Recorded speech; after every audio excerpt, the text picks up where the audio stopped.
India, primal ground of spirituality, a land of yearning for those in search of wisdom and salvation.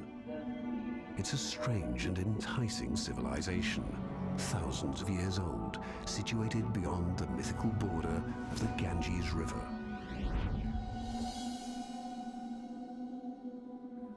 Conquerors, and there were many, were absorbed into India, a land which has always held tight to its ancient traditions.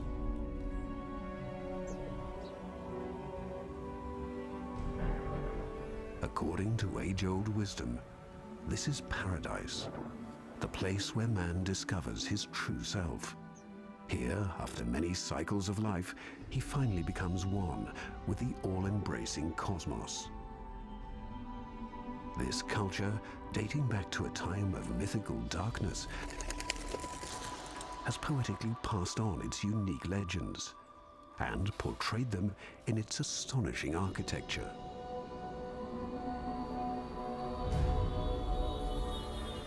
And like many travelers before us, we plunge into this world and fall victim to its fascination.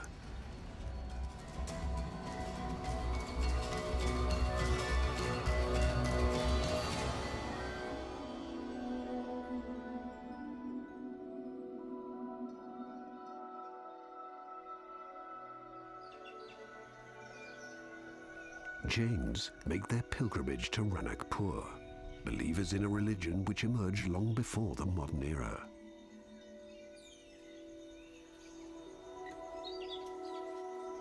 No gods are worshipped here, but instead Adinatha, one of the 24 mythical mediators between the material and the spiritual worlds, who were already blessed with salvation.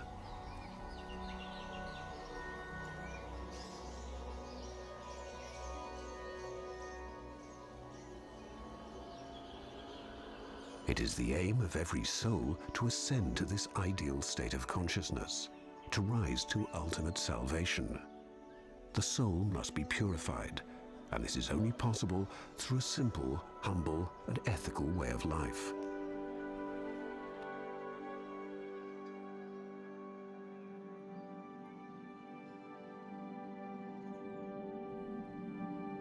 The center of the temple was built 500 years ago using cream-colored marble.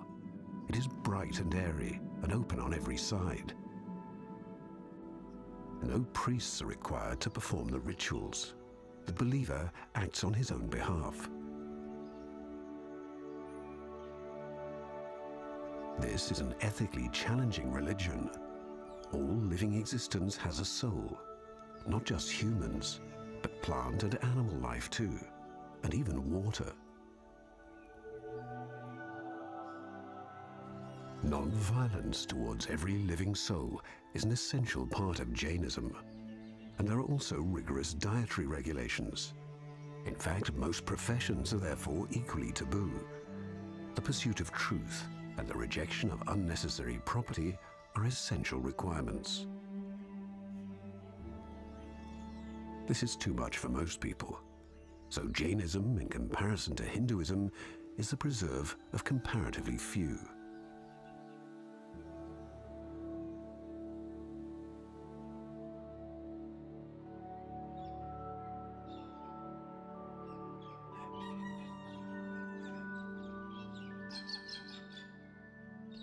A small part of the temple precincts of Khajuraho have survived, only because they're situated off the beaten track.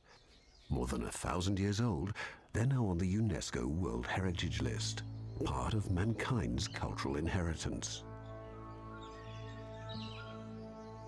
Only 25 out of more than 80 temples which were once arranged around a lake have survived. Although they served many religious denominations, they demonstrate a striking similarity. These structures are numbered amongst the most famous temple landscapes in India.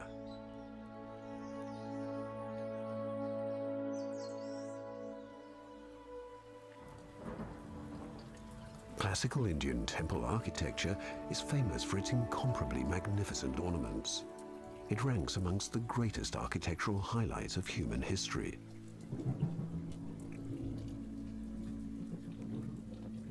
But Khajuraho has become particularly famous for its unusually revealing portraits of human sexuality.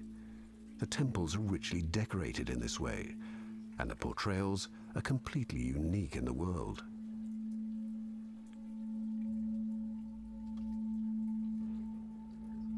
They date back to ancient fertility cults and their mother goddesses.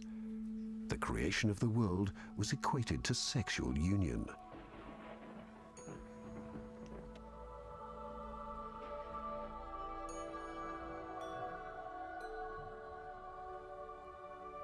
This multifaceted pantheon of nymphs, gods and demons, contrary to first impressions, is an exceptionally lively and well-ordered rock-hewn world, in which every form of erotic opulence is present. Something which has always been a feature of Indian art, here reaches its apogee.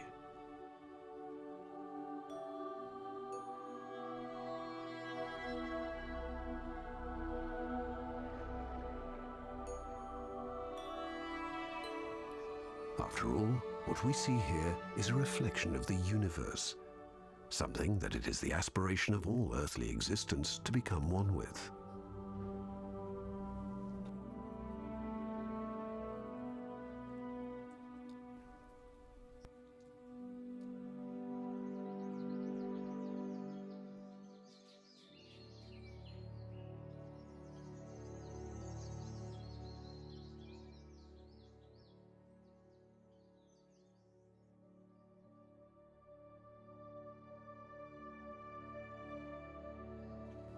The Taj Mahal belongs to a totally different intellectual world and is India's most famous monument.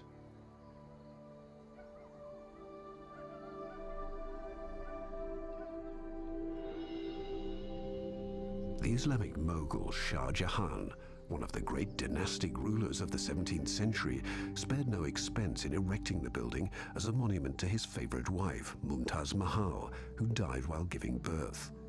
The Taj Mahal was intended to be a part of paradise on earth.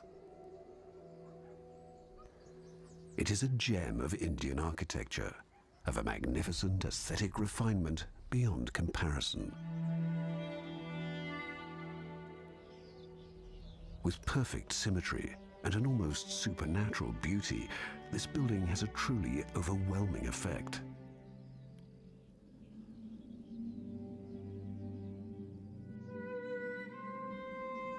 The ruler Shah Jahan spent the last years of his life held captive by his own son, but he was immortalized by the Taj Mahal, the monument dedicated to his great love, where he himself was eventually laid to rest.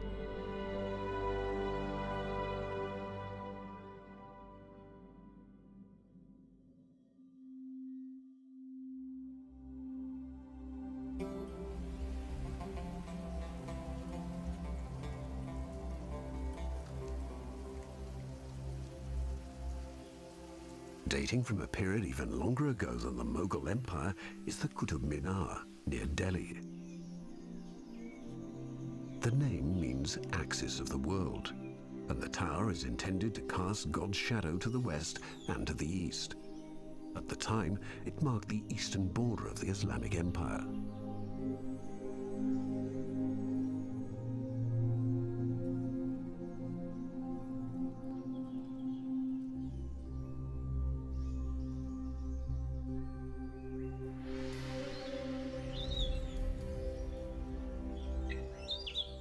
But nothing lasts forever.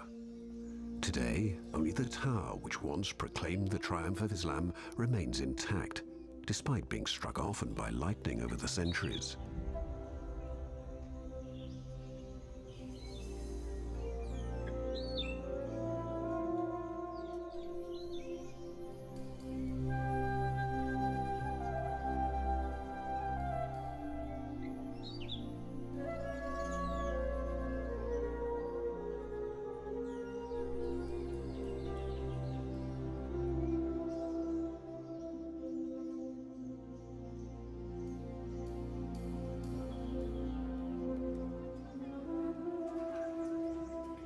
Great architectural structures in India are rarely seen as museums. They are, in fact, viewed as part of everyday life.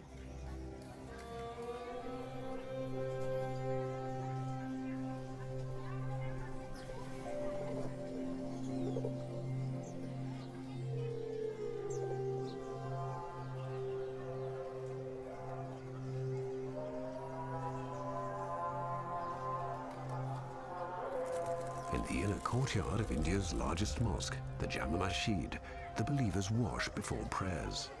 This is a ritual act.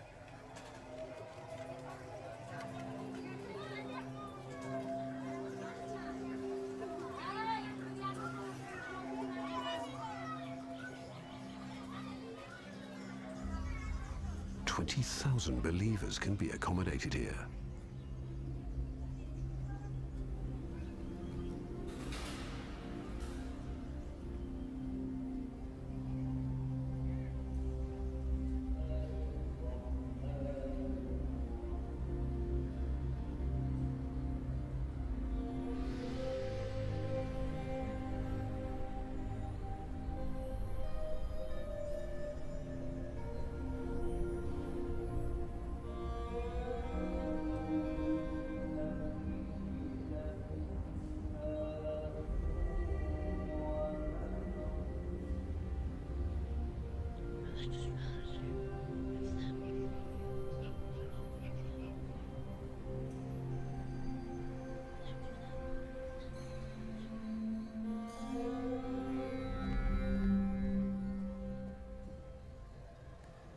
Close by the mosque lies the historic district of the Bazaar of Old Delhi.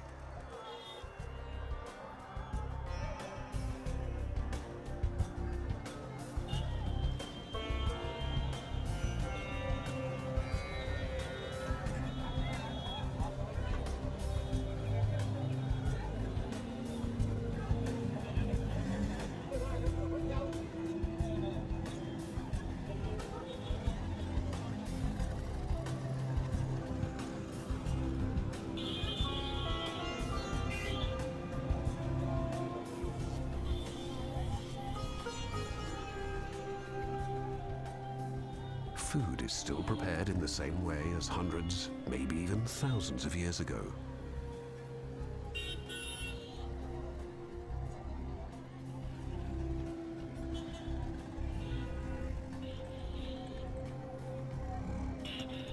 Nonetheless, this everyday life is certainly full of fascination for visitors.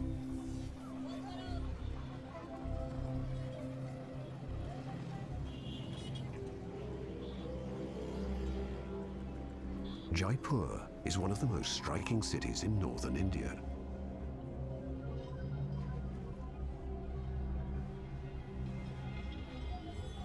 It is known as the Pink City, and the reason becomes apparent at nighttime. As does its construction on a strict chessboard plan.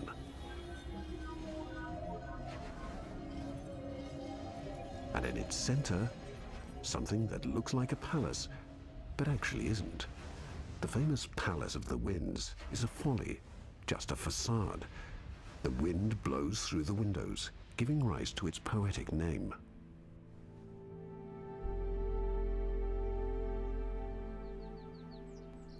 In the middle of the lake lies a Maison de Plaisance, a summer residence erected by a prince. The impressive displays of splendor of Indian royalty are most apparent in Udaipur.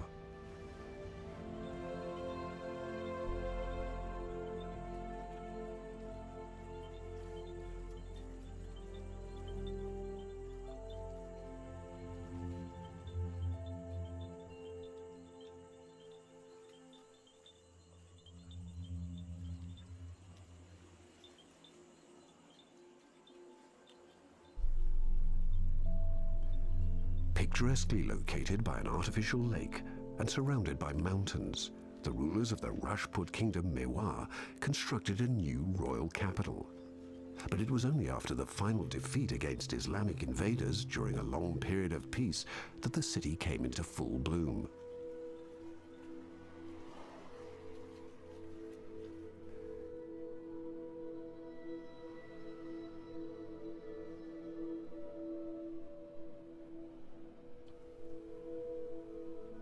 Sunrise at the edge of the Thar Desert, the land of death.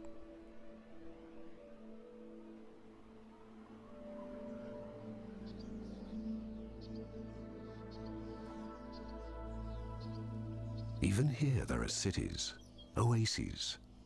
Clans from Rajput escaped from the Islamic conquerors into this forbidding and remote country in the west of India and made it their home.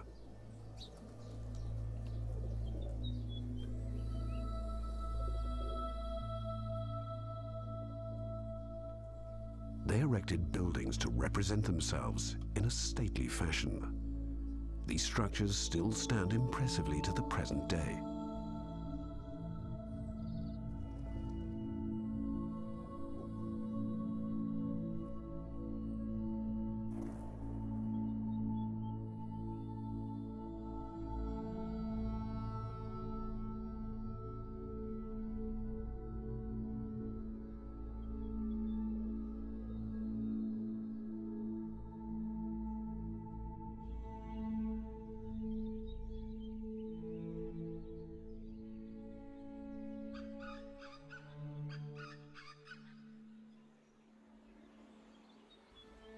Majestically enthroned on a red cliff, the fortress of Mehrangarh.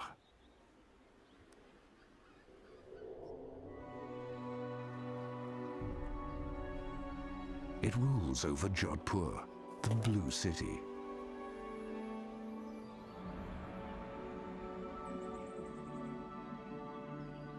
This palace took several centuries to build.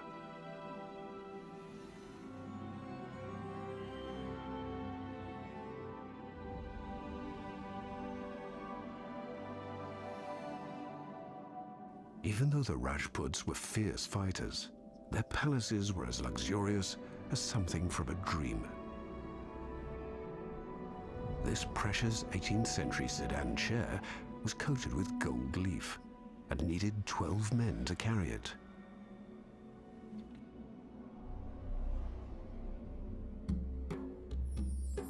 The contrast to the modern urban life of Jodhpur couldn't be more extreme.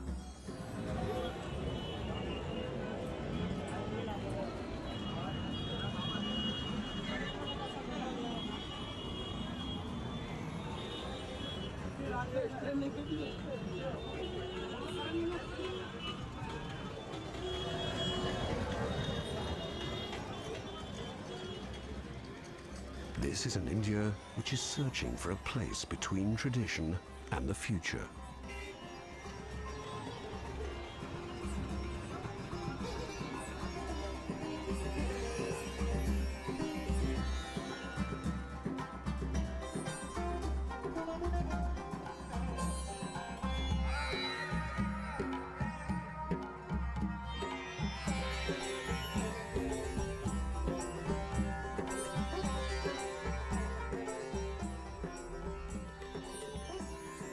The entrance to the bazaar.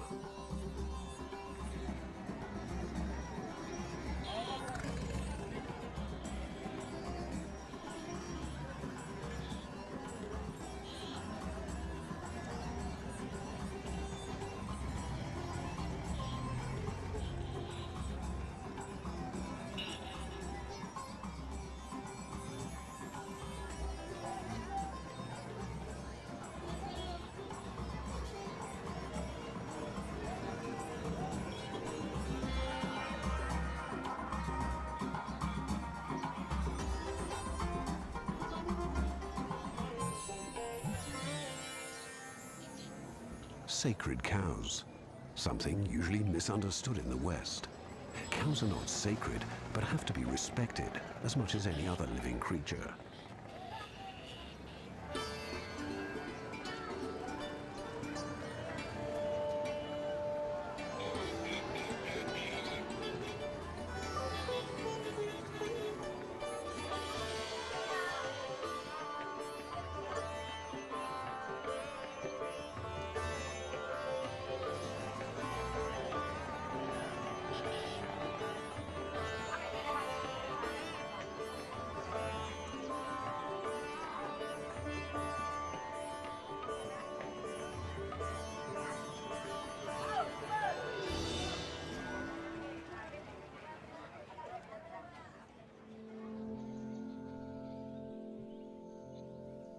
Water, trees, and plenty of greenery. But Jaisalmer An old trading post which became a residential city is located in the desert, very close to the border with Pakistan.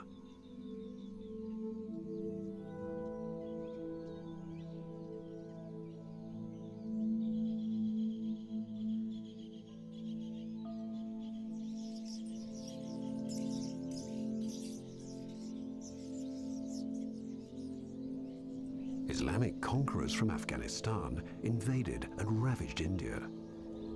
Therefore, local rulers created new fiefdoms in the middle of this hostile environment, but ended up fighting each other, never finding peace.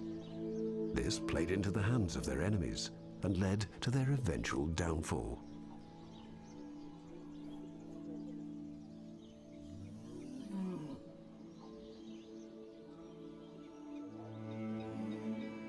Something that makes Jaisalmer unique amongst Indian cities are the Havelis, private mansions of powerful, wealthy merchants.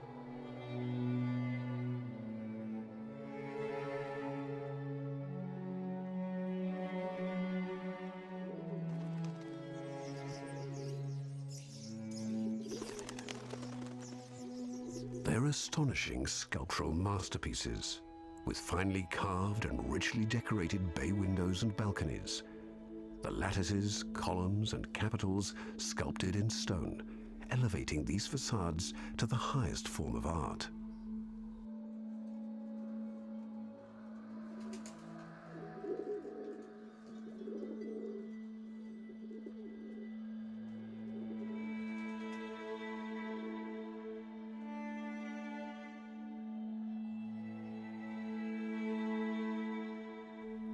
Everything, even the narrowness of the alleys, was designed to keep the almost constant extreme heat at bay.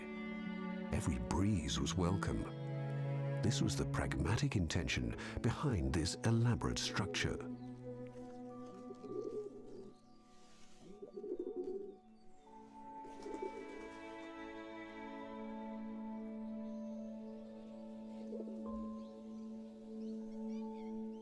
The fortress looks like a film set, built from yellow-brown sandstone, as is the whole town, which is therefore called the Golden City.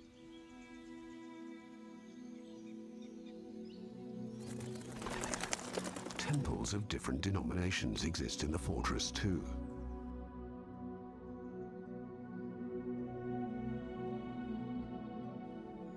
Here too, there are rich ornaments, nymphs, musicians, and dancers.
Side by side, the spiritual world and the secular reality of material existence. Jaisalmer was a trade city, a transit terminal for opium, spices, and grain. Camel trains left here for Afghanistan, China, Madras, and Calcutta.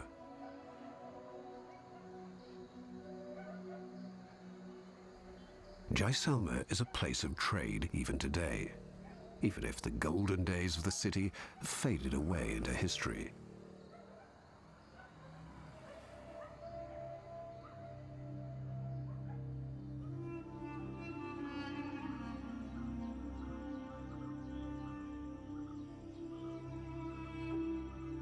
Sunrise in Ranthambore National Park.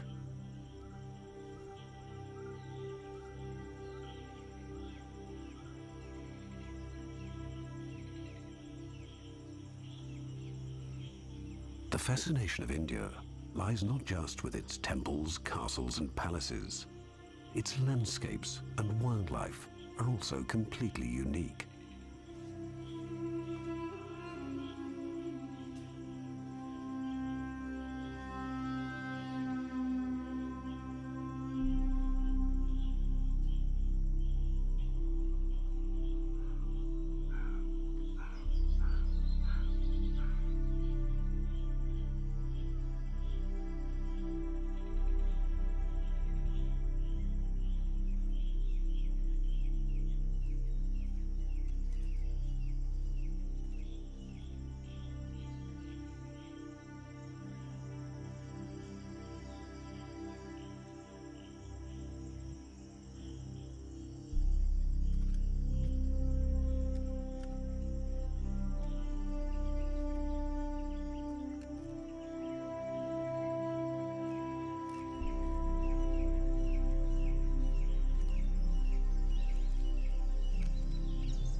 Tigers live in the national park as well, but it takes a lot of luck and patience to see them.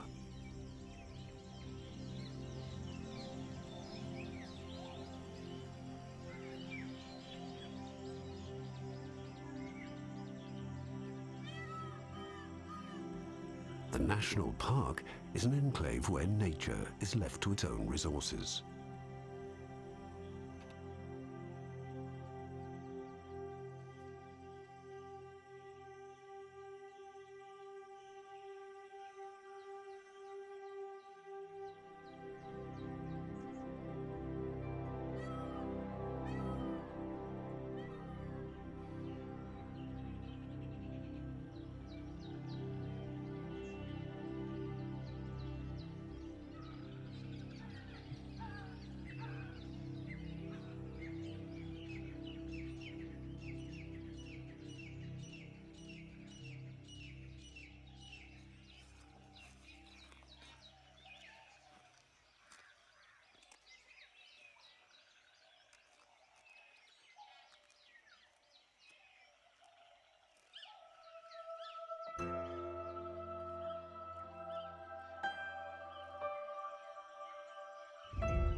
And Brahma, sovereign of the world, dropped a lotus flower down to earth. The flower sprang up 3 times and created 3 lakes, and so the world as we know it was formed.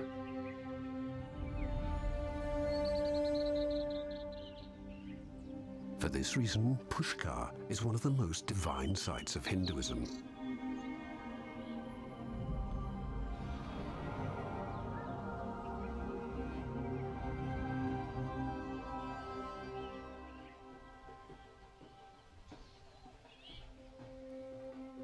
This is actually mentioned in the legendary Mahabharata, the longest poem ever written, which contains over 200,000 individual lines of verse and is more than 2,000 years old. This epic remains the quintessential expression of Indian culture to the present day.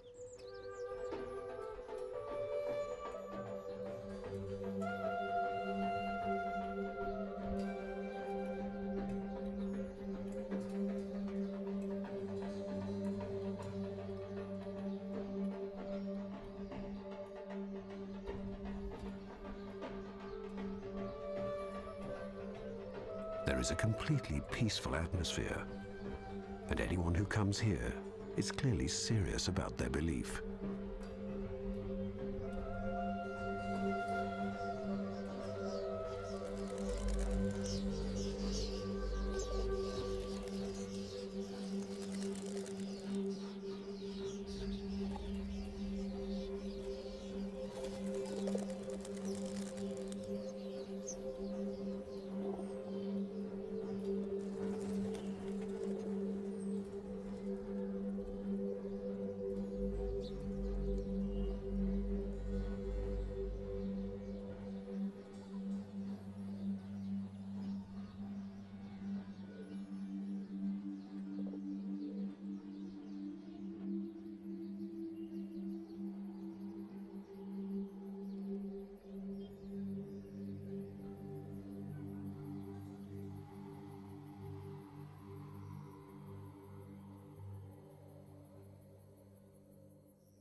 As the sun rises, there is not yet much to be seen, but this is just a prelude to the biggest religious gathering in the world.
The Kumbh Mela takes place in a 12-year cycle.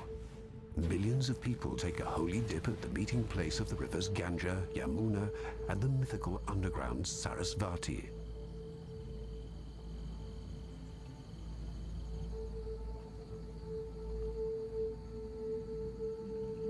Believers arrive from all over India and all across the world. They have mostly been traveling for weeks, and quite often on foot.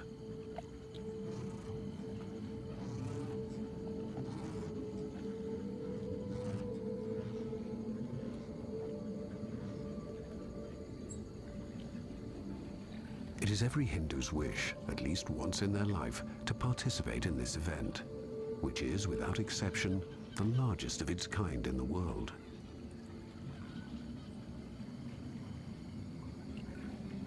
Kumbh Mela means Feast of the Jug in English. Its origins stem from the legend of the twirling of the milk ocean, when Amrita, the nectar of immortality essential to gods and humans, was spilt from a jug. One of 4 drops fell to earth, exactly here, where the pilgrims gather to celebrate the Kumbh Mela.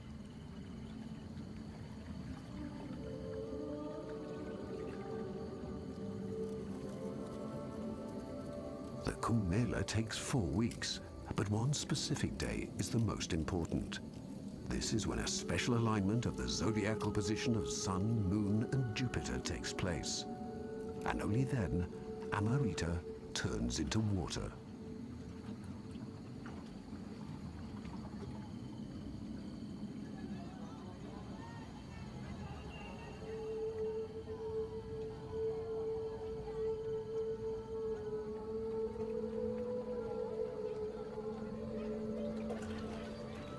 The holy day starts at midnight.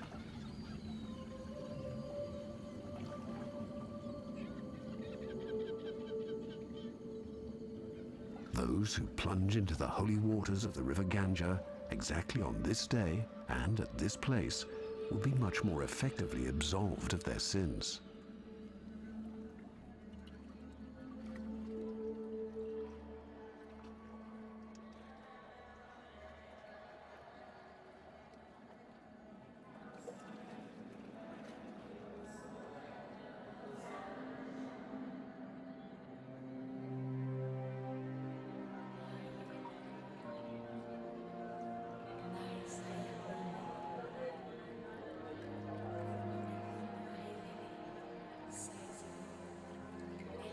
This is a mystical moment, which most pilgrims have yearned for many years.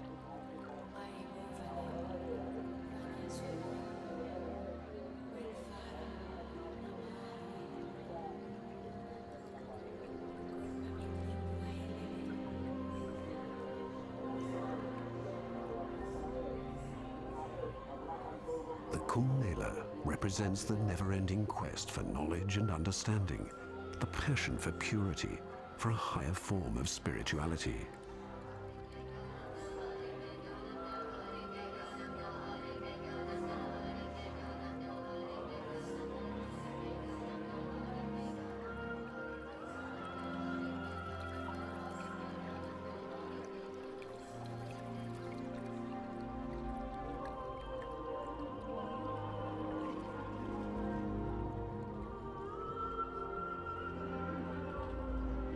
Rituals bring these people closer to what they seek.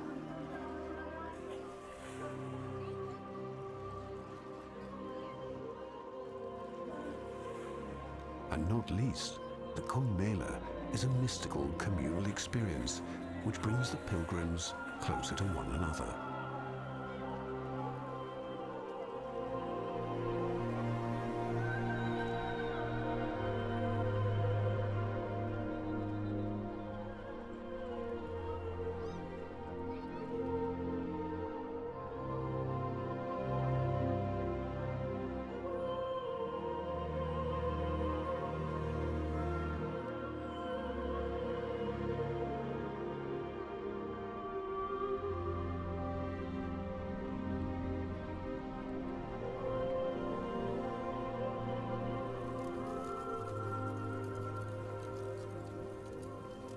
After the holy bathing, each believer feels like a new person.